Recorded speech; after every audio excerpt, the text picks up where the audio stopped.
வணக்கம். நீங்க goal set பண்றப்போ, அது ப்ராசஸ் பேஸ்ட் கோலா செட் பண்றீங்களா? இல்ல அவுட்கம் பேஸ்ட் கோலா செட் பண்றீங்களா? ஸோ ப்ராசஸ் பேஸ்ட் கோலுக்கும், அவுட்கம் பேஸ்ட் கோலுக்கும் என்ன டிஃபரன்ஸ்ன்னு சொல்றேன். அவுட்கம் பேஸ்ட் கோல் அப்படின்றது ரிசல்ட் ஓரியன்டடா இருக்கும். ஃபார் எக்ஸாம்பிளுக்கு இப்ப நான் வந்து YouTubeல வீடியோஸ் கிரியேட் பண்றேன் அப்படின்னா, இந்த பர்ட்டிகுலர் மந்த்குள்ளார எனக்கு 1000 நியூ சப்ஸ்கிரைபர்ஸ் இருக்கணும் அப்படின்றது அவுட்கம் பேஸ்ட் கோல். இது வந்து என்ன மட்டும் சார்ந்தில்ல, இது நிறைய எக்ஸ்டர்னல் ஃபேக்டர்ஸை டிபெண்ட் பண்ணி இருக்கிறதுனால, இதோட சக்சஸ் ரேட் வந்து கம்மியாகிறதுக்கான வாய்ப்புகள் ரொம்ப அதிகம்.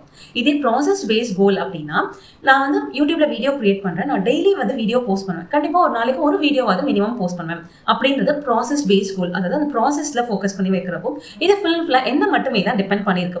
ஸோ இதோட சக்சஸ் ரேட் வந்து அதிகமா இருக்கும். ஆனா டெய்லி கன்சிஸ்டன்டா இதை பண்ணிட்டே இருக்கிறப்ப கண்டிப்பா growth ரேட்டும் இருக்கும்.